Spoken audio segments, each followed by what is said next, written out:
Well, welcome. My name is Michael Dennin. I am the Vice Provost of Teaching and Learning, Dean of the Division of Undergraduate Education, and a Professor of Physics and Astronomy here at UC Irvine. And we're actually doing a new series called Ask the Vice Provost. It's a lot of fun. We're getting students together to ask me questions about anything they want to talk about, and so we can get to see what their concerns are, what they want to know about a vice provost or a professor, or anything about what I do and what my life is. So it's been a lot of fun, and we're going to have more fun today. And I'll introduce the two students now. All right, so hi everyone, my name is Hameed. I'm a biology major, third year, hoping to go to medical school, so that's kind of the plan right now. My name is Blaine, incoming fourth year, double majoring in political science and film and media studies.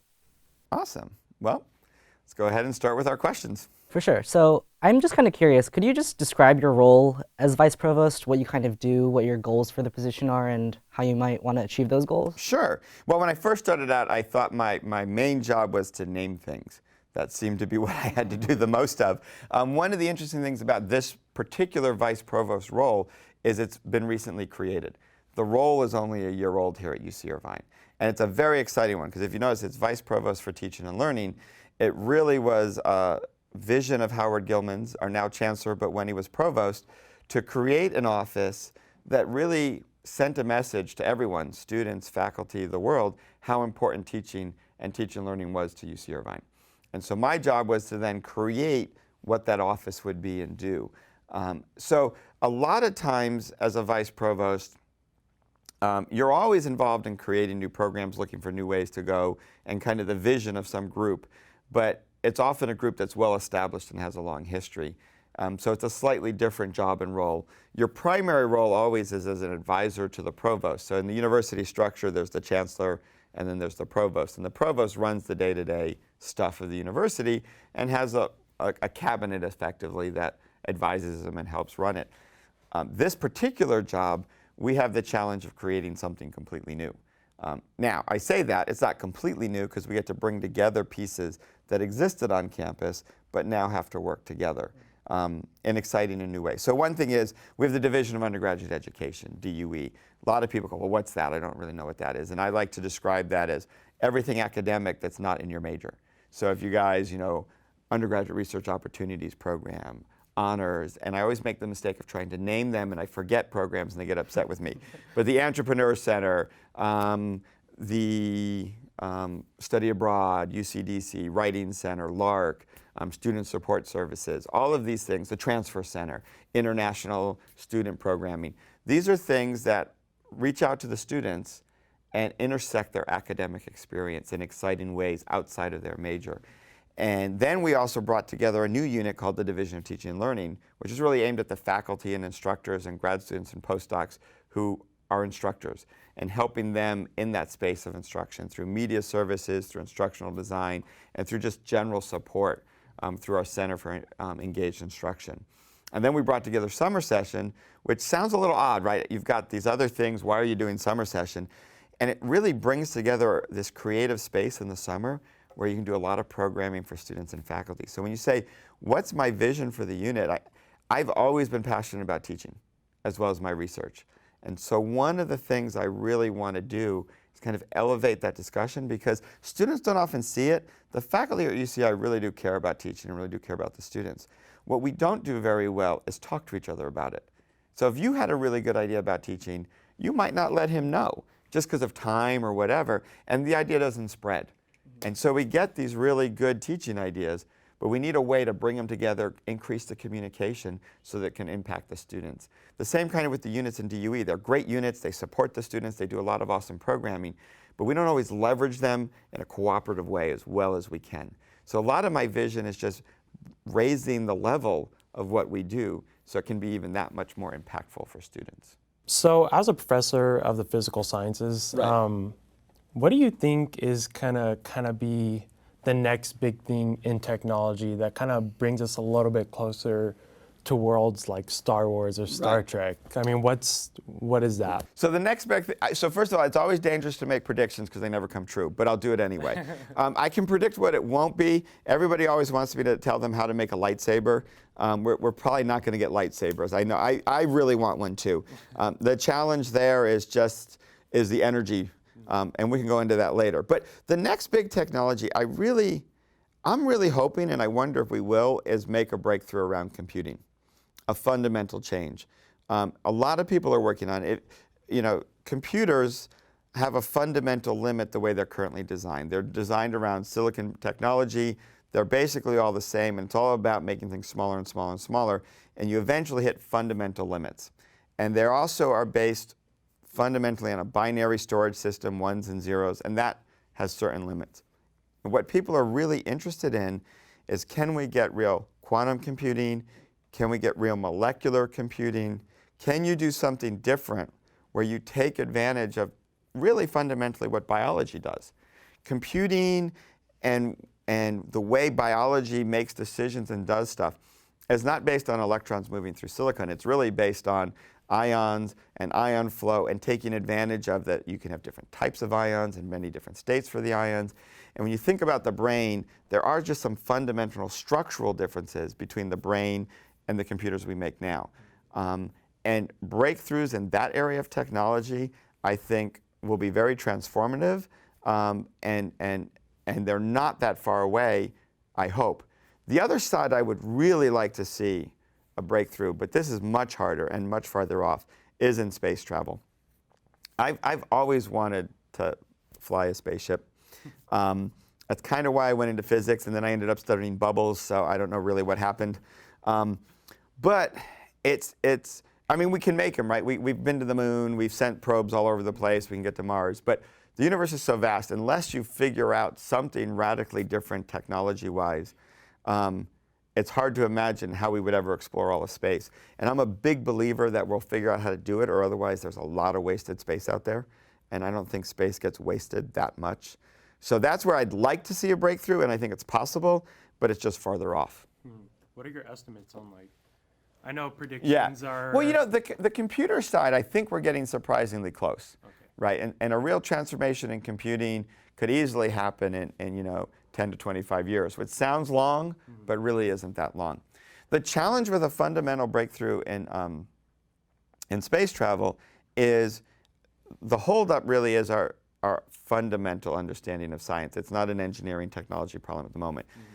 Where we're going to get a breakthrough is probably going to come somewhere in the realm of quantum mechanics and relativity, and the fact that we don't have a unified theory of those. So there's new physics out there that we don't understand that we will hopefully be able to exploit.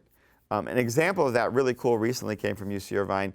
In fact, some colleagues of mine in the physics department analyzing old data, looks like there's good evidence of what they're calling a fifth force, another force particle.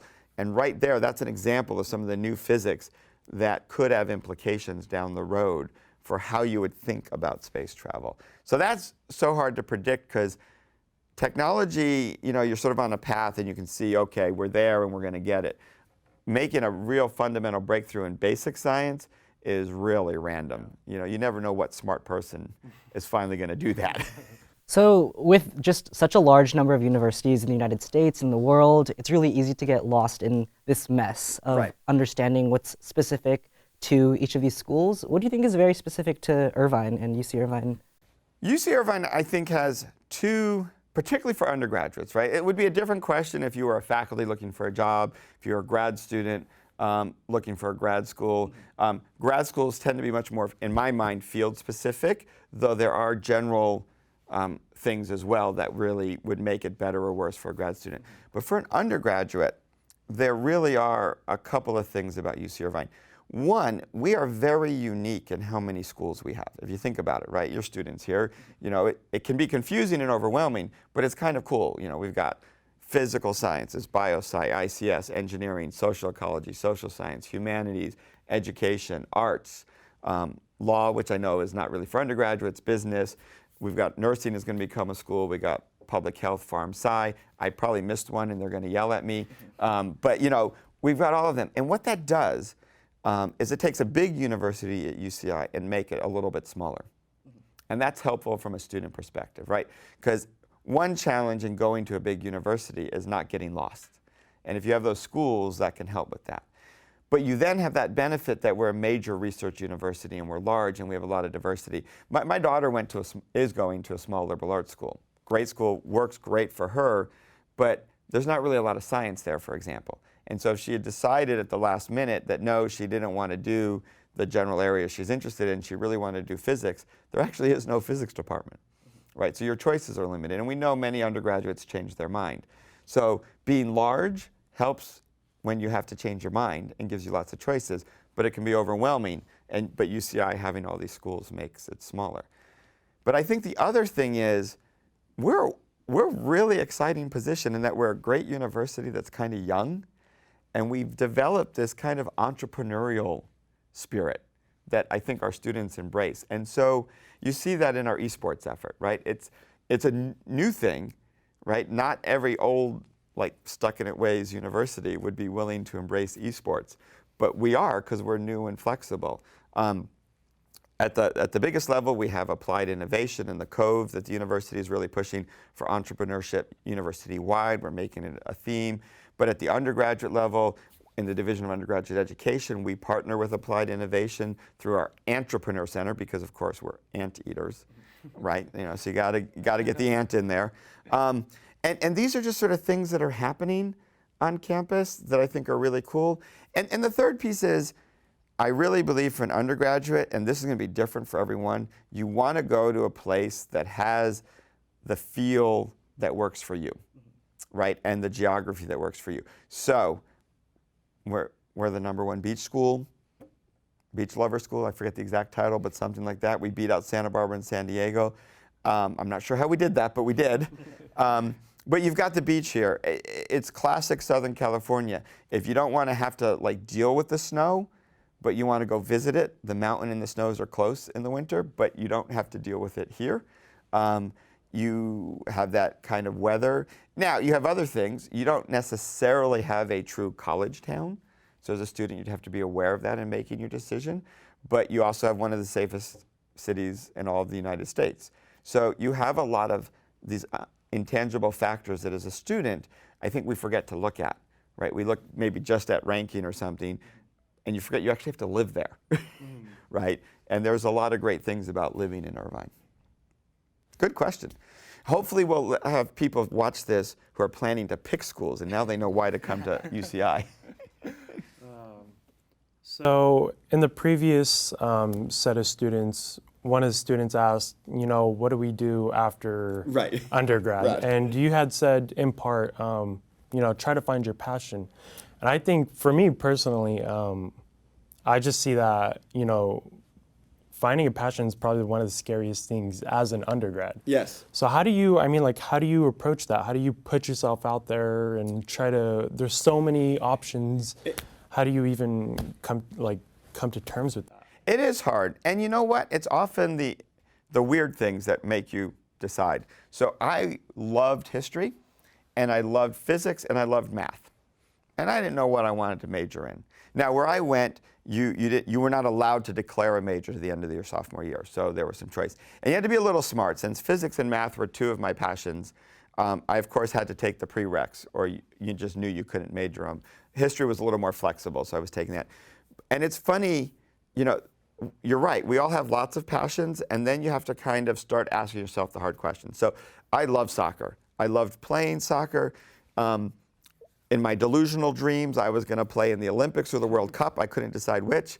I barely made varsity my senior year in high school. So, you know, it wasn't really, no matter how passionate I was about soccer, I wasn't going to make money doing it. But I also recognized soccer fell into the category of something I could always do just for fun. And I've ended up coaching my kids. I've refereed. I've just had a great time with it. I now am old and slow, and so when I play in the physics department soccer games, I threaten students with failing them so I can score. You know, you use what skills you have. So part of it is recognizing when you have a passion that you can do without it being a job or a career or things like that. Part of it was just, you know, other things. With history, writing is hard for me. I can do it well, but it takes a lot of work. And we had to do a senior thesis at my university, and the typical history senior thesis was well over 100 pages. The typical physics senior thesis was maybe 40. I did the math. I'm like, yeah, physics, much better, shorter. And it really came down to things like that. And the other thing was I realized for me, I loved history, but I didn't need to do it professionally, and history was something that would be pretty easy to stay a part of learning about, even if I wasn't a professional historian. Whereas physics, I love that, but it's hard to do it as a hobby. You can, but it's harder. And then math kind of fell out when a math professor, I went to office hours, which you should all do. And I said, you know, I had a little trouble with this. How'd I do? And he's like, well, you got the proof right, but it took you 3 pages to do what could be done in 3 lines. You did it more like a physicist. And I said, oh, I now know what to major in. So listening to what you hear around you can really help with that.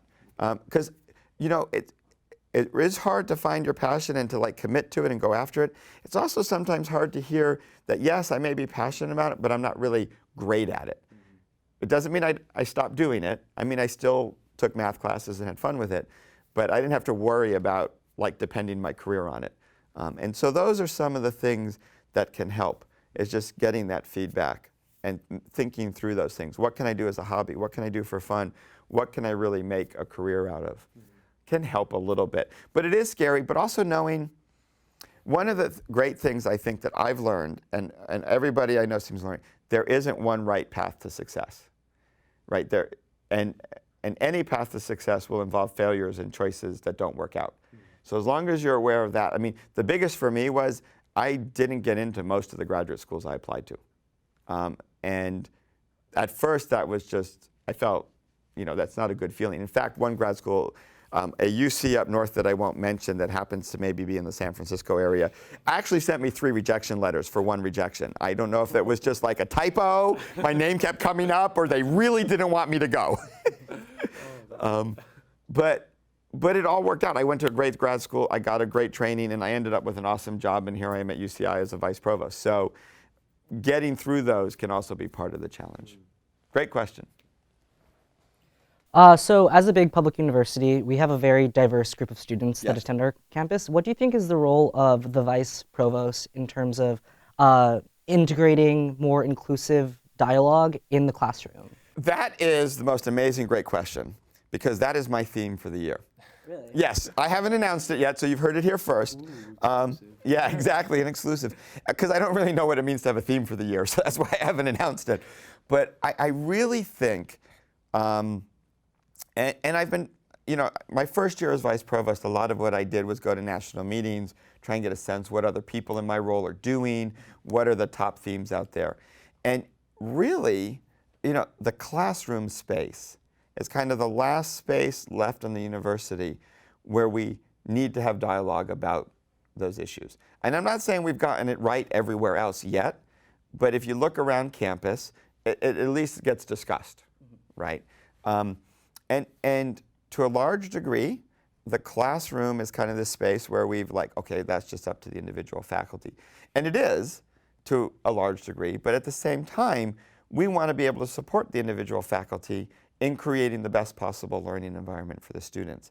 And that has so many different facets and levels, because when you're talking about climate in the classroom, you're talking about at least 2 things, and then others that, because of the way they interact. One is you want a diverse set of students to be able to be successful and learn, right? Which is not necessarily the same as you want a diverse set of students to actually be in the same room together and get along, right? If you think about it, you can have one without the other, possibly. It's hard to do one without the other, but you can. And you also have this long history of trying to figure out, you know, historically we thought of teaching, they often joke and they say the sage on the stage, a phrase I can't say easily, right? But there's often been the idea that the faculty member's job is just to let you as the student know what you need to learn, and your job is to go off and learn it. And it's kind of a little bit passive and a little bit individual. And what we've really recognized in the last few years in doing research is, no, there really is much more of a community aspect of learning in the classroom. And the faculty member kind of as a facilitator, mentor, coach in this environment to get the students to learn. And that's going to mean different things for different faculty, because there's going to be different size classes, different types of material, different content. You know, this issue of inclusive excellence is probably going to look different in a physics class, in an economics class, in a class on race and diversity, right? I mean, these will bring up different issues. And so understanding that and helping faculty ask the right questions about it is part of what my office can bring to the campus and do. And we're very excited about that. It's challenging, right? We know there are issues there, but I think it's a space where we can have some very positive and very important dialogue around these issues and really move some things forward, because most faculty, one of the things we care most about is how to have intellectual, scholarly dialogue about really difficult, challenging questions in a productive way. And I think too often what the public media is interested in is short sound bites that get press and make you money. Nothing wrong with that, perhaps, but it causes this contradiction. And one of our responsibilities to students is to give them the skills to face these challenging questions in a productive way. And if we can help students achieve those skills, that'll be a huge win for society as a whole. So we're very excited about basically taking that question on head on. And I think it's been started as a national conversation, but I think there's still a lot for all of us to learn, and that's a big piece of it, is doing the learning as to what will work in that situation. Great question. We're excited. Look for more. All right, to kind of end off on a really nice, fun Right. note, favorite TV show you've seen in the past 2 months? Favorite TV show I've seen in the past 2 months? Well, I have to admit, we've discovered reruns of Kim Possible, and so that's close. Here's my problem. My new job has seriously cut into my TV watching. So what I tend to do, this is really bad, so you notice there's people who binge watch. I'm that really annoying dad who pesters my kids who are binge watching about what's happening in the show.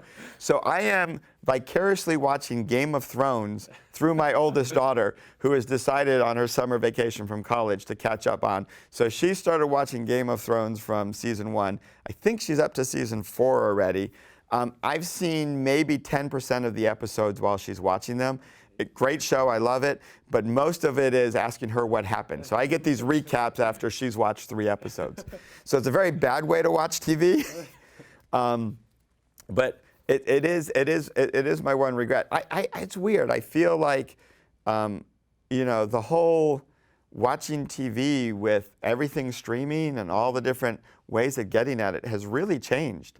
And so figuring this out, and I have 3 kids. Well, you don't know that, but now you do. I have 3 kids, 3 daughters, 13, 16, and 19. So a lot of my TV watching has been influenced by what they've been watching through the years. And there's some really good and some really bad kid shows out there. But so I have to admit, you asked me favorite shows, and they tend to be things like Kim Possible, Phineas and Ferb, and Game of Thrones, which is like this weird span of mix. I also have to admit, I really like Once Upon a Time. Our family's kind of addicted to that, but that hasn't been on in the last 2 months, so I couldn't really count that. So I'm looking for other things like, the other one I'm watching vicariously that I really like, of course, is Supernatural. But again, that's been mostly pestering my kids on what's happening, watching 5 minutes here, 5 minutes there. It's amazing how much you can get out of a show by only watching 5 minutes and asking your kids lots of questions. So great question, but yeah, that's where I am. And what people should do now is watch my YouTube series, Fascinating Fights, because they're really short episodes. They're only 10 minutes. We have 2 seasons. Dan Glenn is the guy who started it, and you can find fascinatingfights.com is the website, but you can go straight to the episodes on YouTube. So, and we discuss who's going to win in battles. One of my favorite battles was the Stay Puft Marshmallow Man versus King Kong. That was a challenging one to decide. And we recently did Popeye the Sailor Man. Our season finale was Popeye the Sailor Man versus Bane Venom. So, depending where your interests lie, we have everything. We even did tackle Sesame Street, old school Sesame Street, not Elmo, versus the Muppets. And so that's an interesting challenge. And I'm the physics expert on it, so I get to talk about the physics of these. So that's something exciting you can look for. Yeah, I know. Definitely. Okay, well, thank you guys. We close with a little social media plug because I'm now supposed to do social media, and I'm getting better at it slowly. So I'm on Twitter, @DenninMichael. and Facebook is Prof. Dennin Michael. Okay, well, thank you guys for coming. It's been great talking to you and great questions. Look forward to more of these. And thank you.